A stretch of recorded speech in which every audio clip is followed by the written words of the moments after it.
கள்ளக்குறிச்சியில் விஷச்சாராயம் குடித்து 59 பேர் உயிரிழந்த விவகாரத்தில் திமுக அரசு முழு பொறுப்பேற்று முதலமைச்சர் மு.க.ஸ்டாலின் பதவி விலக வேண்டும் என்று அதிமுக பொதுச் செயலாளர் எடப்பாடி பழனிசாமி வலியுறுத்தியுள்ளார். கள்ளக்குறிச்சியில் விஷச்சாராயம் குடித்து 59 பேர் உயிரிழந்த நிலையில் தமிழ்நாடு அரசை கண்டித்து அதிமுக சார்பில் தமிழ்நாடு முழுவதும் அனைத்து மாவட்ட தலைநகரங்களிலும் ஆர்ப்பாட்டம் நடைபெற்றது. அந்த வகையில் கள்ளக்குறிச்சியில் அக்கட்சியின் பொதுச் செயலாளர் எடப்பாடி பழனிசாமி தலைமையில் ஆர்ப்பாட்டம் நடைபெற்றது.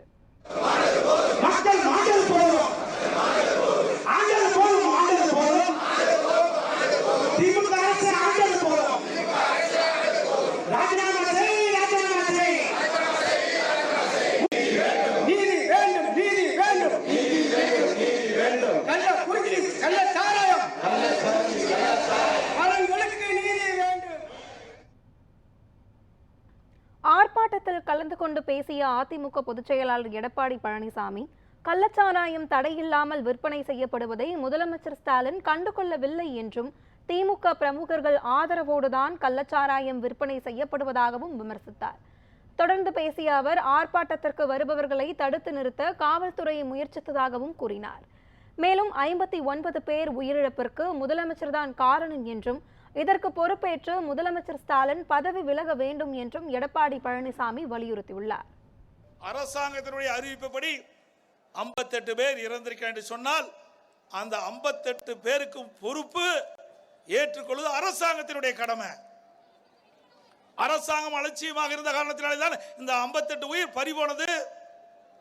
இந்த 58 குடும்பம் நடுத்தருவு வந்ததற்கு காரணம் விடியா திமுக முதலமைச்சர் திரு ஸ்டாலின் அவர்கள். தினந்தோறும் நாள்தோறும் சிகிச்சை பெற்று வருவர்கள் இறந்து கொண்டே இருக்கின்றார்கள். திமுக முதலமைச்சர் அடக்குமுறையை கையாளுகிறார். இப்படி பாதிக்கப்பட்ட தாழ்த்தப்பட்ட மக்களுக்கு நீதி கிடைக்க வேண்டும் என்பதற்காக அனைத்து இந்திய அண்ணா திராவிட முன்னேற்ற கழகத்தின் சார்பாக அனைத்து மாவட்ட தலைவர்களும் ஆர்ப்பாட்டம் நடைபெறும் என்று அறிவிக்கப்பட்டு ஆர்ப்பாட்டத்தை நடத்துவதற்கு இன்றைக்கு இடையூறு செய்து கொண்டிருக்கின்றார்கள். நீதி கிடைக்க வேண்டும் என்று சொன்னால் இங்கே இருக்கின்ற காவலர் துறையை வைத்தோ இல்ல அரசு நியமிக்கப்பட்ட ஆணையத்தின் மூலமாக நீதி கிடைக்காது. இதில் சம்பந்தப்பட்டவர்கள் பெரும் புள்ளிகள். பத்திரிகையிலும் ஊடகத்திலும் பல்வேறு எதிர்கட்சியை சேர்ந்தவர்கள் குறிப்பிடுகிறார்கள். ஆளுங்கட்சியை சேர்ந்த அதிகாரமிக்கவர்கள் இதில் ஈடுபட்டிருக்கின்றார்கள். அதையெல்லாம் வெளிச்சத்துக்கு கொண்டு வர வேண்டும் என்றால் சிபிஐ நீதி விசாரணை வேண்டும். சிபிஐ மூலமாக விசாரிக்கப்பட வேண்டும். இதைத் தொடர்ந்து கள்ளக்குறிச்சியில் வயிற்று வலியால் உயிரிழப்பு ஏற்பட்டதாக முன்னாள் மாவட்ட ஆட்சியர் ஷர்வன்குமார் செய்தியாளர்களுக்கு அளித்த பேட்டி LED திரையில் ஒளிபரப்பு செய்யப்பட்டது. மெடிக்கல் காலேஜ் ஹாஸ்பிட்டலில் நடந்த இறக்கம் கிடையாது.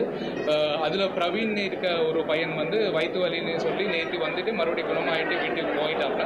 அது இல்லாமல் 2 பேர் வேறு டெத்துக்காக, ஒரு ஆள் வயசாக இறந்துட்டார், இன்னொரு ஆள் ஃபிட்ஸ் மூலியமா இறந்ததாவது தகவல். அது எல்லாமே out of the hospital death தான் நடந்ததுனால அதுக்குண்டான விவரங்கள் இந்த மெடிக்கல் காலேஜ் டெத்து ஆர் இந்த தவறான ஆல்கஹால் டெத் மாதிரி நம்ம இல்லைன்னு தெரிய வருது.